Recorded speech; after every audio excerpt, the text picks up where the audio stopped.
అందరికీ నమస్తే. నా పేరు చంద్ర శ్రీనివాస్ ముదిరాజ్. నేను సిద్దిపేట టీఎంపీఎస్ జిల్లా అధ్యక్షుడిని. నిన్న ఏదైతే ఇస్నాపూర్‌లో ఆహ్, మున్సిపల్ చైర్మన్‌కి సంబంధించిన ఇష్యూ ఉందో, దాని విషయం కోసం నేను మీ ముందుకొచ్చాను. గతంలో ఒక ముదిరాజు బిడ్డ నీలమధు గారికి ఎమ్మెల్యే టికెట్ ఇవ్వకుండా అప్పుడు రావులు, రెడ్డిలు అప్పుడు ఏకమై, తర్వాత ఎంపీ స్థానం ఏదైతే అతిపెద్ద మెదక్ జిల్లా, దానిలో ఎంపీ స్థానం టికెట్ ఇస్తే అప్పుడు రావులు, రెడ్డిలు ఒకటై ముదిరాజు బిడ్డను, బీసీ బిడ్డను ఓడగొట్టడం జరిగింది.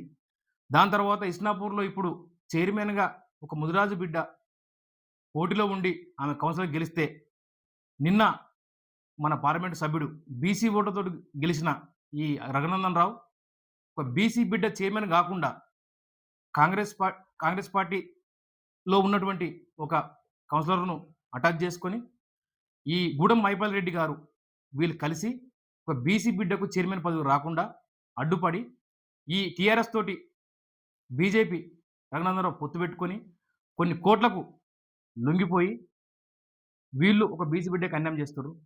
రేపు రాబోయే రోజుల్లో రఘునందనరావు, ఇదే మా హెచ్చరిక. ఒక బీసీ బిడ్డగా, ఒక ముదిరాజు బిడ్డగా, ఒక బీసీ బిడ్డలను ఎంతో అన్యాయం చేస్తున్నావు.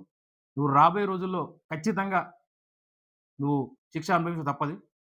ఇంకో విషయం, ముదిరాజు బిడ్డ నీలం మధు గారు ఒక రాష్ట్ర నాయకుడయ్యాడు. అందరికి తెలుసు. కానీ అతన్ని ఇంకా ఉన్నత స్థానంలోకి ఎళ్ళకుండా ఈ ఎవరైతే ఉన్నారో ఈ టీఆర్ఎస్ పార్టీ వాళ్ళు గాని, రఘునందన్ రావు గాని వీళ్ళు ఎదగకుండా చేస్తుర్రు.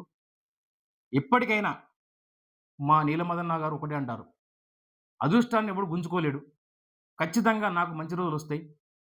ఆయనే ఇప్పటికి ఆ ఇస్నాపూర్‌లో గాని, చిటుకుల్లో గాని 900 మందికి పుస్తమట్టలు ఇవ్వడం, దానం ఎంతో మందికి పేద ప్రజలకు దానం చేయడం, ఎన్నో రకాలుగా చేసిన వ్యక్తి. అటువంటి వ్యక్తిపై మీరు బిడ్డను ఎదగకుండా చేసి, మా బీసీ బిడ్డలకు ఎంతో అన్యాయం చేస్తుర్రు. అతను ఇప్పుడు ఏ పోస్ట్ లేనప్పుడే ఇంత మంచి సహాయ సహకారాలు అందిస్తున్న వ్యక్తిని, రేపు ఏదైనా పోస్ట్ వస్తే మాకెంతో లబ్ధి జరిగేది. అది రాకుండా చేసిన వ్యక్తులు ఈ టీఆర్ఎస్, బీజేపీ. వీళ్ళు బీజేపీ పొత్తు లేదని చెప్పి ఇప్పుడు వాళ్ళు అనుకూలంగా మలుచుకొని, ఈరోజు మమ్మల్ని ఎంతో శోభకు గురి చేస్తుర్రు.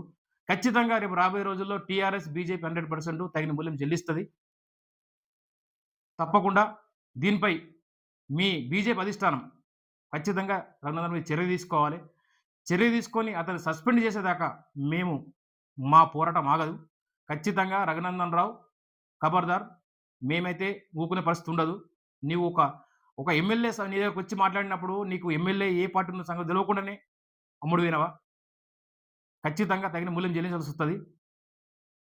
జై ముదిరాజ్, జై నీలం మదన్న.